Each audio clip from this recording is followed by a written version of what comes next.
Nós vamos ver agora o modelo de crescimento logístico. Apenas recordando, no modelo exponencial, quando partimos de uma população de tamanho inicial n0, com uma taxa de crescimento positiva, a população cresce de forma ilimitada.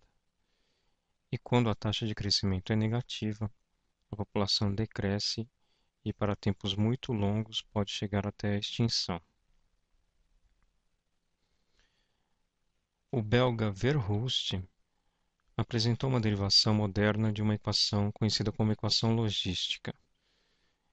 Infelizmente, esse trabalho não foi reconhecido durante sua vida. Outros dois pesquisadores, Pearl e Reed, redescobriram essa equação logística e procuraram torná-la uma lei da natureza. A equação acabou se tornando uma equação famosa e corrige uma das limitações do modelo exponencial. Alguns fatores regulam ou limitam o crescimento das populações.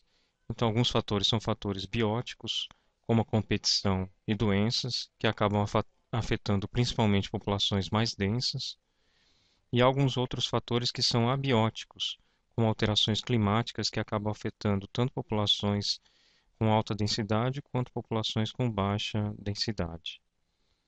Então, algumas restrições de abrigo, alimento e água, né, acabam limitando o crescimento populacional, seja pelo aumento da mortalidade ou seja pela diminuição da natalidade.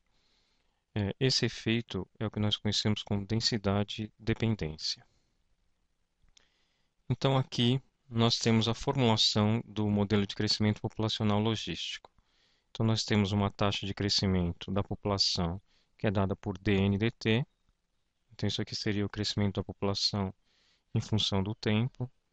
Esse crescimento depende de uma taxa de crescimento natural, que é a taxa R, depende do tamanho da população, n. Se nós parássemos por aqui, nós teríamos o modelo de crescimento exponencial.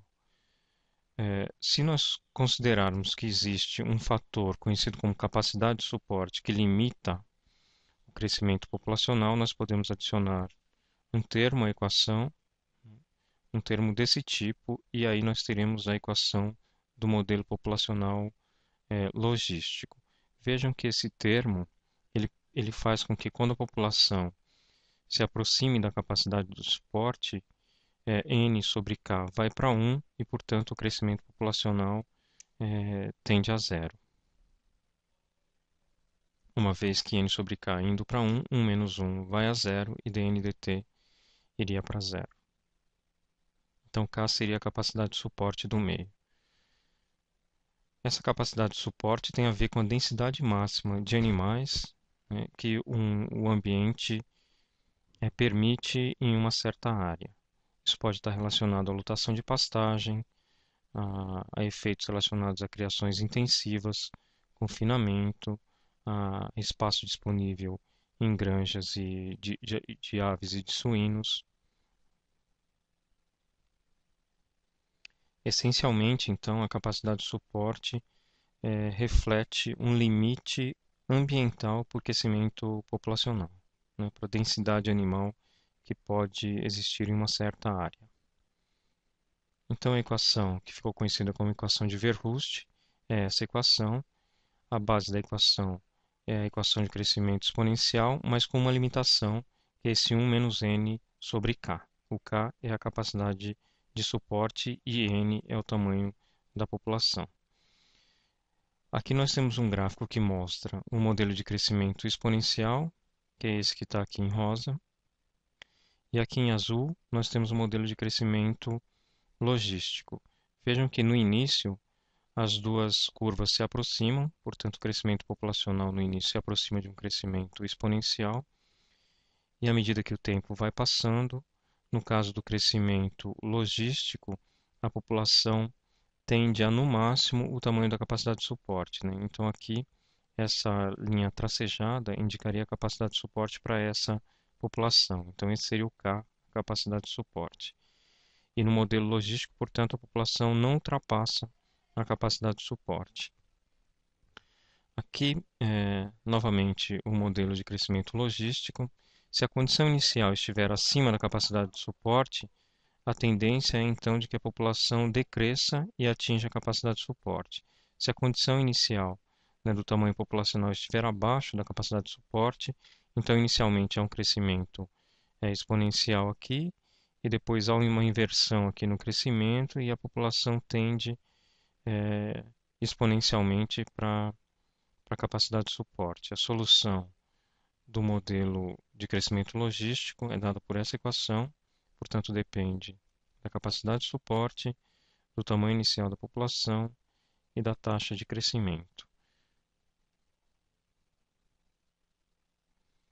Então, algumas dicas apenas sobre como nós podemos fazer para resolver a equação do modelo de crescimento logístico.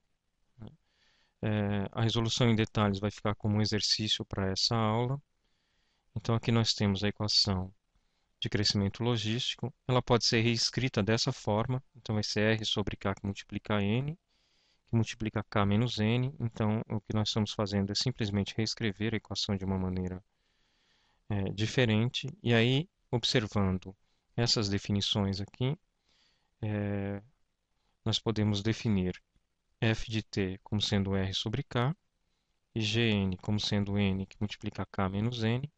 Se nós multiplicarmos f de t por g de n, nós podemos reescrever a equação do modelo de crescimento logístico. Então, é uma maneira de reescrever a equação do modelo de Verhulst.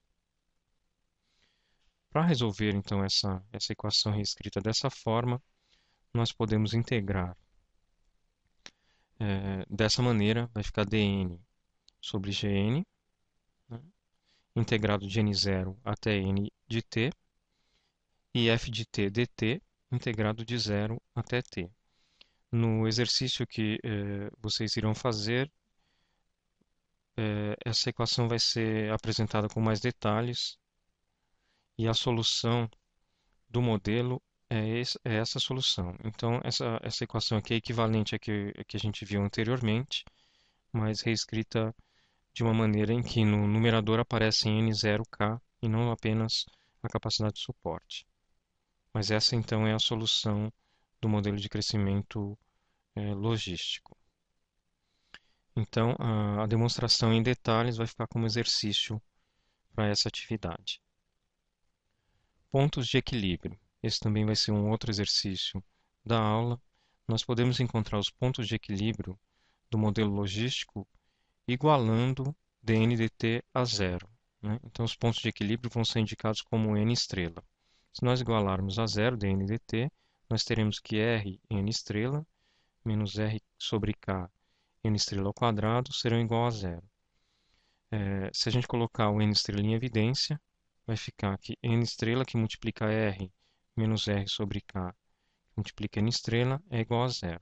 Para que isso seja verdade, ou n estrela é igual a zero, ou então o que está aqui dentro dos parênteses deve ser igual a zero, né? Então, no primeiro caso, ou n estrela é igual a zero, esse então é um ponto de equilíbrio possível, que seria não ter a população, né? E um outro ponto de equilíbrio é n estrela igual a k, que sai da resolução aqui desse termo. Então, r menos r sobre k que multiplica n estrela igual a zero vai dar como solução n estrela igual a k.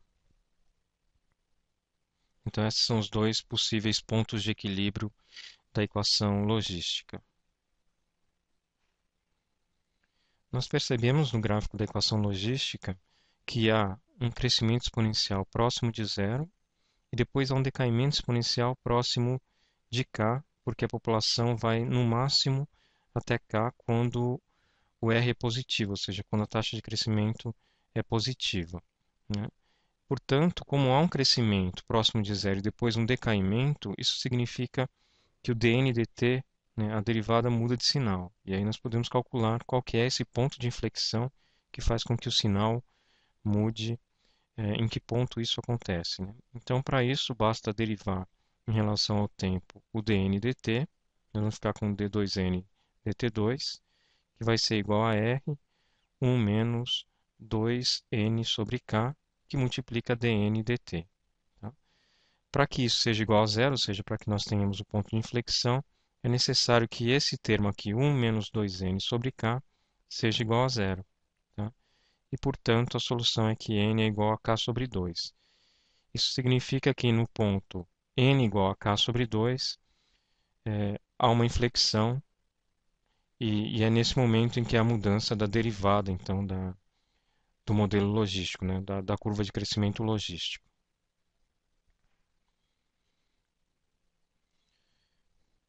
Com base nos parâmetros, né, R e K, então R é a taxa de crescimento e K a capacidade de suporte, surgiram duas definições, a de R estrategista e a de K estrategista. Então, R estrategista seria aquela população que favorece a taxa de crescimento e o K estrategista seria aquela população que favorece o termo de capacidade de suporte, né? Então, alguns insetos se encaixam como exemplos de R estrategistas e algumas populações de vertebrados, né, são exemplos de populações que são K estrategistas. Então, a espécie humana, por exemplo, é um exemplo de população K estrategista. Então, as populações que são conhecidas como R estrategistas são consideradas populações oportunistas, são populações que crescem de forma rápida quando as condições são favoráveis e depois declinam. Esse é o caso, por exemplo, de mosquitos que têm um crescimento elevado no verão e depois a população fica menor durante o inverno. E no caso dos K estrategistas, né, são consideradas populações de equilíbrio, são populações que crescem até chegar ao equilíbrio ou se aproximam da capacidade de suporte, né, com os recursos disponíveis. E exemplos, então, são populações de vertebrados e é o caso também da população humana. Aqui nós temos uma tabela relacionada a R estrategistas e K estrategistas, né? O que a gente pode observar aqui é que o tipo de sobrevivência de uma população R estrategista é em geral do tipo 3, ou seja, aquele tipo de sobrevivência em que a mortalidade é muito elevada, né? Para os K estrategistas, os tipos de mortalidade são do tipo 1 ou 2, então ou é uma taxa de mortalidade constante, ou então é uma população que tem uma mortalidade baixa até uma certa idade e a partir desse momento tem um aumento de mortalidade, né? Então, o que diferencia é que os R estrategistas têm taxas de mortalidade mais elevadas. No caso dos R estrategistas, em geral, eles apresentam muitos descendentes de tamanho pequeno, né? Então são descendentes pequenos, e os K estrategistas apresentam poucos descendentes, e esses descendentes são grandes, né? A expectativa de vida, portanto, para R estrategistas é curta, e a expectativa de vida para K estrategistas é longa. Se nós fizermos um gráfico do modelo logístico, colocando no eixo y dn dt e no eixo x n, né, e observando que a equação logística pode ser reescrita dessa forma, r que multiplica n menos gama n ao quadrado, onde gama é r sobre k, aqui a gente nota que essa equação, né, esse termo aqui é do tipo de segundo grau, é uma parábola, como nós temos aqui menos gama, é uma parábola invertida, né? E se nós fizermos o gráfico de dn dt em função de n, nós vamos observar que o n varia de 0 até k, e que tem um máximo aqui em k sobre 2, e que dn dt em k sobre 2 vale r sobre 4. Então, k sobre 2, como nós já vimos, era o ponto de inflexão. Esse tipo de gráfico vai ser visto com mais detalhes na nossa próxima atividade, em que nós vamos estudar o modelo de crescimento logístico com extrativismo. Quais então são as limitações do modelo logístico? Tanto a capacidade de suporte quanto a taxa de crescimento são consideradas constantes, né? Isso nem sempre acontece em populações reais. E esse modelo logístico também não considera a estrutura etária. Algumas referências, então, a respeito do modelo logístico, né? Então, tem vários livros de modelos em ecologia, né? Eu estou citando alguns aqui, e que descrevem com detalhes o modelo logístico.